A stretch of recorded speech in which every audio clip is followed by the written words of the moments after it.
যারা বাঙালির উপর অত্যাচার করেছে, যারা বাংলা ভাষায় কথা বললে বাংলাদেশি বলে দাগিয়েছে, যারা ঘুষপেটিয়া বলে অনুপ্রবেশকারী বলে বাঙালিদের অপমান করেছে, বাংলার মানুষ তাদেরকে উপযুক্ত জবাব দেবে এবং চৌঠামে এই বিজেপি নামক শত্রুর দলটাকে বাংলার মানুষই বঙ্গোপসাগরে নিক্ষিপ্ত করবে।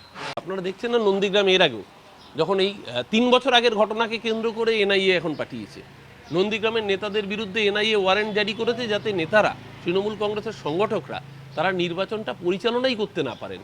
শুভেন্দু যদি ভয় না পেত তাহলে কি তৃণমূলের 23 জন নেতাকে, কার্যকর্তাকে, পদাধিকারী যারা নন্দীগ্রামে ভোটটা দেখেন তাদেরকে বাড়ি ছাড়া করতে হতো? তার মানে শুভেন্দু বুঝতে পেরেছে নন্দীগ্রামে ওর পায়ের তলার মাটি সরে গিয়েছে।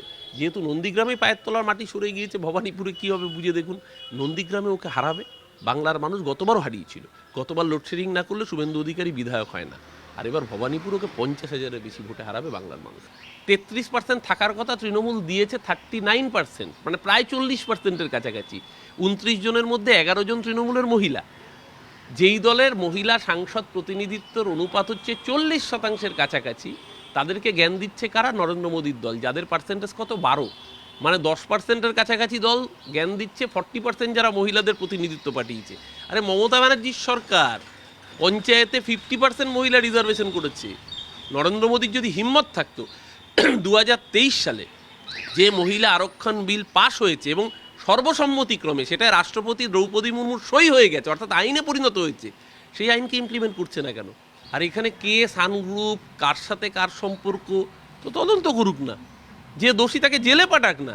তৃণমূল নেতাদের বাড়িতে, তৃণমূল নেতাদের অফিসে ইডি যাচ্ছে, কাউকে অ্যারেস্ট করতে পারছে না কিন্তু। কারণ ইলেকশনটাকে হ্যাকেল করাটা হচ্ছে উদ্দেশ্য, যারা যাতে প্রচার করতে না পারে সেটা হচ্ছে উদ্দেশ্য।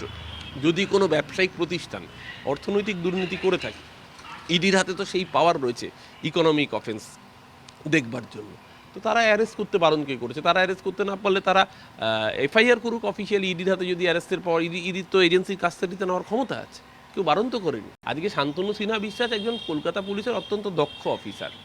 দীর্ঘদিন তিনি কালীঘাট থানার দায়িত্বে যেহেতু ছিলেন, যেহেতু কালীঘাট থানার দায়িত্বে, তার জন্য তিনি মুখ্যমন্ত্রী ঘনিষ্ঠ। তাহলে কালীঘাট থানা বা ভবানীপুর থানার দায়িত্বে যারা থাকবে, সেটার জন্য মুখ্যমন্ত্রী রাজ্যের পুলিশ মন্ত্রী, তো ন্যাচারাল কোর্সে সব পুলিশ অফিসার তার দপ্তরের কর্মী।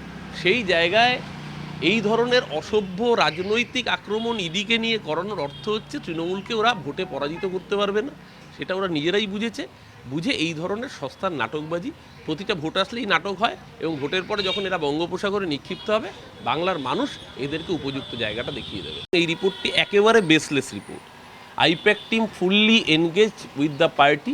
যেরকমভাবে তারা কাজ করছিলেন ঠিক একইভাবে তারা কাজ করছেন এবং এই ধরনের ন্যারেটিভ মার্কেটে তারাই ছড়াচ্ছে যারা জানে যে এই রাজ্য দখল করতে পারবে না। তাই এজেন্সিকে কাজে লাগিয়ে একদিকে যেরকম এই হানা, তার সাথে সাথে এই ধরনের ফলস ন্যারেটিভ তৈরি করে মার্কেটে খাওয়ানো। এই রিপোর্ট সম্পূর্ণ বাস্তবের সাথে সংযোগবিহীন এবং পার্টি সরাসরি পার্টির অফিসিয়াল স্টেটমেন্টের মাধ্যমে জানিয়ে দিয়েছে যে আইপ্যাক যেই রকমভাবে পার্টিকে তারা ভোটকুশলী সংস্থা হিসেবে সহযোগিতা করছিলেন, ঠিক একইভাবে তারা এখন এবং আগামী দিনও সেই কাজ করবেন।